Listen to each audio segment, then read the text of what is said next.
Kamusta po kayo mga kapatid na mahal kong mga viewers? Ito po ay Baguio beans o French bean. Alam po ba ninyo na ang halamang ito, ang bunga na ito, ay napakagaling na pagkain ng mga tao may diabetes.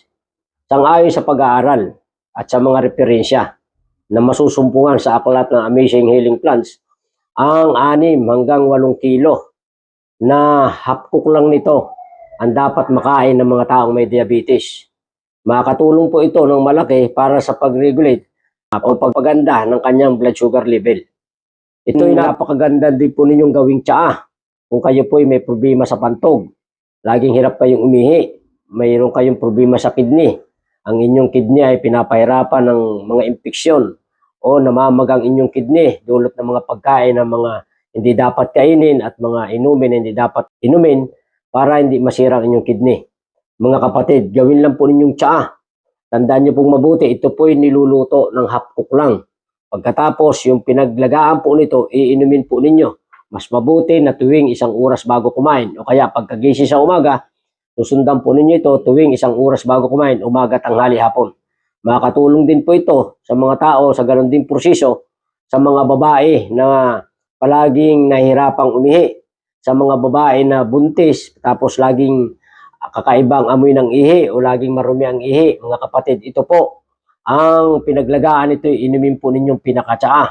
Makatulong po yun. Bagaman may mga gumagamit po nito na pinatuyo muna bago po ito gawing tsaa.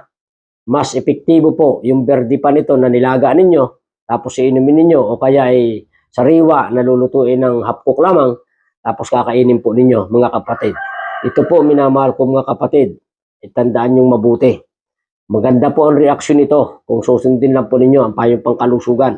Kung nais po natin na magkaroon ng magandang reaksyon nito, iwasan nyo po ang pagkain ng masyadong mamantikang pagkain. Matataba, lalo na po ang karne. At pagkain ng maraming gata.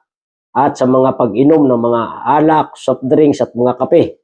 Amin po ipinapayo na iwasan po ninyo, lalo na po kung kayo talaga ay nagnanais ng maayos na kalusugan. Ang paninigarilyo, amin din pong ipinapayo na ito'y makakasama. Walang kwenta po ang ating mga pinapayong pangkalusugan kahit gamitin nyo po ito araw-araw, basta po tuloy ang paggamit at pag-inom at pagkain nyo ng mga sinabi kong hindi mabuti. Yun po ay walang kwenta, mga kapatid. Ako po ay natutuwa na kayo po ay pasalamatan sa inyong patuloy na panunood at pag-like ng mga video na ating ini-upload.